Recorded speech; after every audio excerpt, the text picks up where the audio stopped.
کا بہترین فیصلہ کرنے والا علی ہے رضی اللہ تعالیٰ عنہ۔ دو دوست سفر کے لیے نکلے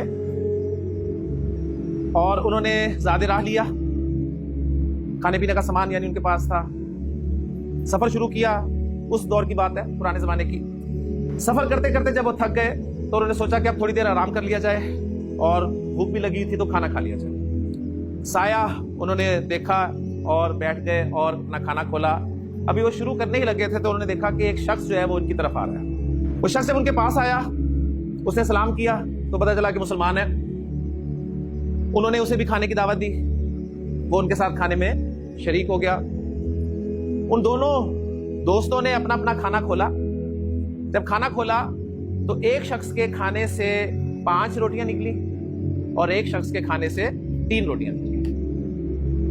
5 اور 3 8 روٹیاں انہوں نے درمیان میں رکھی اور تینوں نے کھانا شروع کر دیا۔ کھانا کھایا، 8 روٹیاں ختم ہو گئیں، پیٹ بھر گیا، اللہ کا شکر ادا کیا۔ وہ جو تیسرا شخص تھا اس نے بتایا کہ میں رستہ کھو گیا ہوں تو مجھے رستہ بھی ذرا بتا دیجئے۔ انہوں نے اسے رستہ بھی گائیڈ کیا۔ وہ ان کی مہمان نوازی سے بہت خوش ہوا اور جاتے ہوئے انہیں 8 درہم جو ہے وہ انعام کے طور پہ دے گیا جی۔ اب کتنا آسان ہے جی، انصاف کیا ہے، 4 لیکن ظاہر بات ہے وہ تو دے کے چلا گیا جی۔ اب ان دونوں میں رولا پڑ گیا۔ ایک نے کہا جی میری تھی 5 روٹیاں تو 5 مجھے ملنے چاہیے، 3 تمہیں ملیں گے۔ اس نے کہا نہیں، اس نے کہا دونوں کا مہمان تھا تو 4 انصاف سے فیصلہ ہونا چاہیے۔ بہرحال جھگڑا ہو گیا، حل نہیں ہوا۔ اب حل کروانے کے لیے آپ کو پتا تیسرا چاہیے ہوتا ہے، تیسرا کوئی تھا نہیں اس وقت، تو انہوں نے فیصلہ کیا کہ پہلے اپنا سفر مکمل کر لیا جائے، واپسی پہ جب ہم پہنچیں گے تو فیصلہ کروا لیں گے۔ اب واپس آ گئے جی۔ جب واپس آئے تو فیصلہ کروانے کے لیے دیکھیں کہاں پہنچے، حضرت علی کے پاس پہنچے اور انہیں کہا کہ حضرت ہم تو پھنسے ہوئے ہیں، ذرا عدل سے فیصلہ کر دیجئے گا۔ حضرت نے پوچھا کہ تم نے کوئی اگر فیصلہ کیا ہوا ہے تو بہتر ہے کہ اسی پہ اتفاق کر لو، ورنہ ہو سکتا ہے کہ کسی کے حق میں اسے محسوس ہو کہ یہ غلط ہے۔ انہوں نے کہا نہیں جی، آپ نے جو فیصلہ کرنا ہے صحیح کرنا ہے اور عدل کے ساتھ کرنا ہے، ہمیں بالکل منظور ہوگا۔ لیکن حضرت علی نے پتا پھر کیا فیصلہ کیا؟ حضرت علی نے کہا کہ جی جس کی 5 روٹیاں تھی نا، جس کی 5 روٹیاں تھی وہ 7 درہم لے گا، اور جس کی 3 روٹیاں تھیں اسے 1 درہم لے گا۔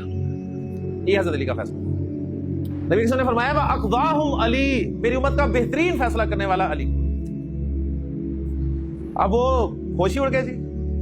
عدل کی بات ہوئی تو کہا کیا ملا؟ 1۔ انہوں نے کہا جی ٹھیک ہے، چلے آپ کی بات صحیح ہے، اب ذرا ہمیں بتا بھی دیں کہ آپ نے فیصلہ کیا کیسے۔ انہوں نے کہا سمپلی دیکھو، تمہارے پاس 5 روٹیاں تھیں، تمہارے پاس 3 روٹیاں تھیں، 3 لوگ تم کھانے والے تھے، گویا 1 روٹی میں 3 بندے شریک ہوئے، تو 1 روٹی کے کتنے ٹکڑے ہوئے جی؟ 3 ٹکڑے ہوئے نا، 1 روٹی کے 3 ٹکڑے ہوئے، تو 8 روٹیوں کے کتنے ٹکڑے بن گئے؟ 24۔ تمہارے پاس 5 روٹیاں تھیں، تمہاری روٹیوں کے کتنے بنے؟ 15۔ اور تمہارے پاس 3 روٹیاں تھیں، تمہاری روٹیوں کے کتنے بنے؟ 9۔ سمپل، 3 لوگ تھے، 3 نے شیئر کیا، گویا کتنے ٹکڑے ہر ایک نے کھائے؟ 8۔ سمپلی تبھی بن گئے نا 8 تھی 24، اپنا نارمل حساب رکھیں تو 8 ٹکڑے ہر ایک نے کھائے۔ یہ جو جس کے 15 بنے تھے اس میں سے 8 اس نے کھا لیے، اور اس کے جو 7 ٹکڑے تھے وہ گئے اس کے کھاتے میں، اور یہ جس کے 9 بنے تھے اس میں سے 8 تو وہ خود کھا گیا، اور 1 بچا جو اس مہمان کے کھاتے میں گیا۔ تو اگر عدل کا تقاضا دیکھنا ہے تو وہ تو یہی ہے کہ 7 درہم اس شخص کو ملیں گے جس کی 5 روٹیاں تھی، اور 1 درہم اس شخص کو ملے گا جس کی 3 روٹیاں تھی۔